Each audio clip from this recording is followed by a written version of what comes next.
Setelah menunggu hampir 10 tahun, akhirnya tahun 2005 kami dikaruniai anak laki-laki yang sehat. Bam namanya. Namun, penantian panjang akan hadirnya buah hati ternyata tidak mengubah sifat Day. Saat itu, Day sudah bekerja sebagai tenaga kontrak di salah satu dinas pemerintahan berkat bantuan bapakku. Beliau adalah pensiunan PNS.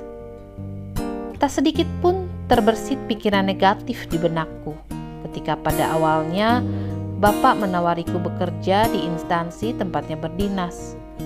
Aku lebih memikirkan suami karena cita-citaku adalah menjadi ibu rumah tangga.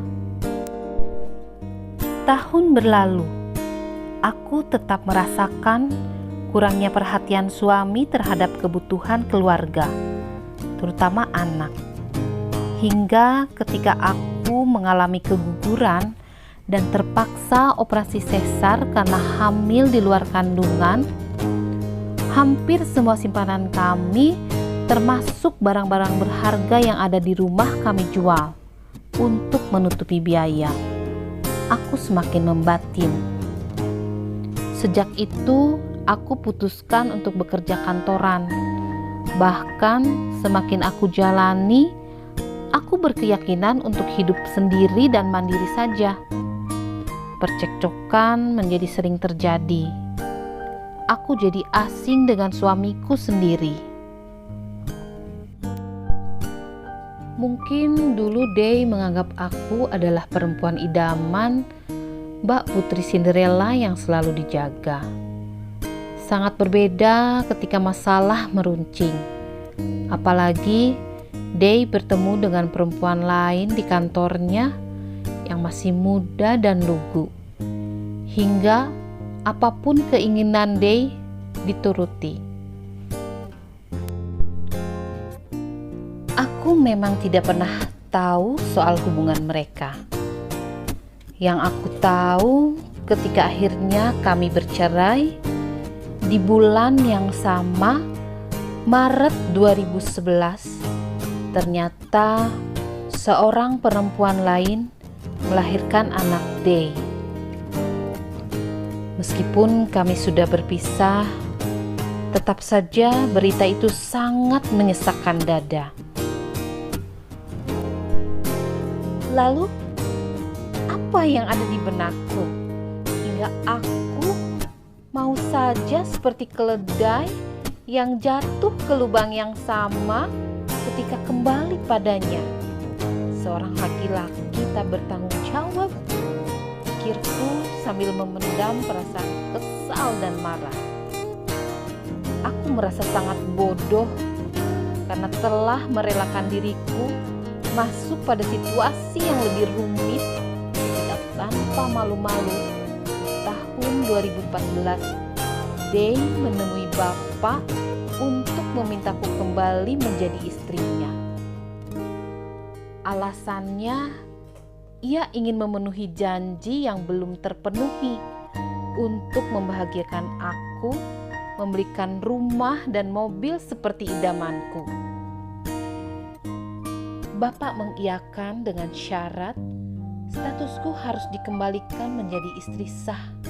Apalagi sejak tahun 2010, Day sudah diangkat menjadi PNS.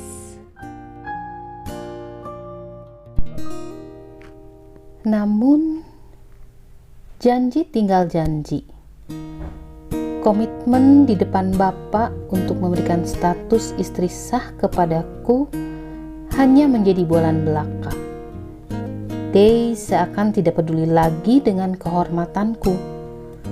Baginya, aku tidak lebih seperti istri simpanan yang cukup ditemui jika dibutuhkan saja.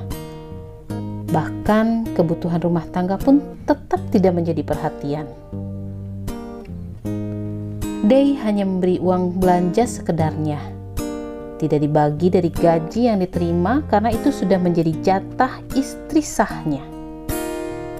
Aku hanya menerima jatah dari uang pungli yang didapat dari pekerjaannya sebagai pengawas di jembatan timbang tempatnya berdinas.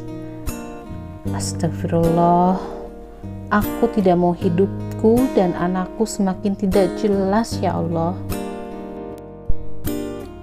Puncaknya, ketika liburan panjang akhir minggu di bulan Oktober 2015, Day sekeluarga, termasuk ibunya, kakak dan adik-adik, serta masing-masing keluarga mereka berlibur ke pantai Pangandaran.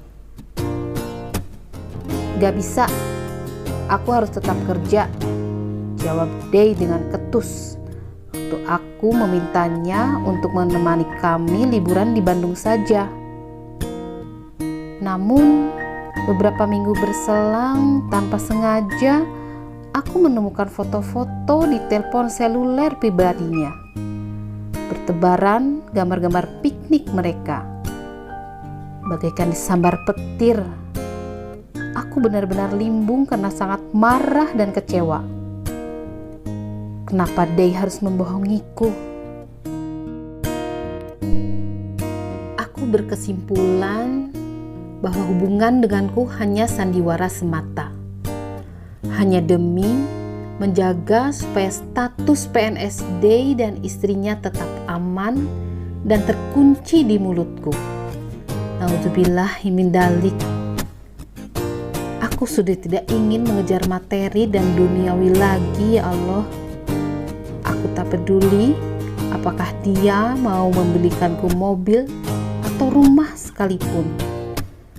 Namun, aku tidak mau harga diriku sudah diabaikan sebagai istri. Tepat 1 tahun kami berpoligami, aku memutuskan untuk meninggalkan rumah kami lagi. Aku tidak mau munafik dan bermuka dua di depan Day, berpura-pura ikhlas sebagai istri yang baik. Tapi di dalam hati, aku sangat benci dan sakit hati. Meski terasa lebih berat dan sakit yang sangat di dalam hati, aku menguatkan diri untuk benar-benar mengambil langkah ini. Alhamdulillah, Allah selalu baik kepadaku. Pekerjaanku dilancarkan. Meski sekarang benar-benar sebagai single parent, tapi langkahku lebih yakin. Allah selalu bersamaku. Yang penting aku percaya hanya pada pertolongannya. Suatu hari kami, aku dan anakku, pasti akan sampai pada kebahagiaan yang hakiki sebagai bagian dari rencana dan skenario besar dari Allah. Biarlah perkara lainnya aku serahkan pada Sang Pemilik hidup. Seperti selalu dikatakan orang tua, jodoh pati bagja cilaka angin Allah. Bahwa perkara jodoh, mati atau umur, bahagia dan duka itu semua adalah rahasia Allah.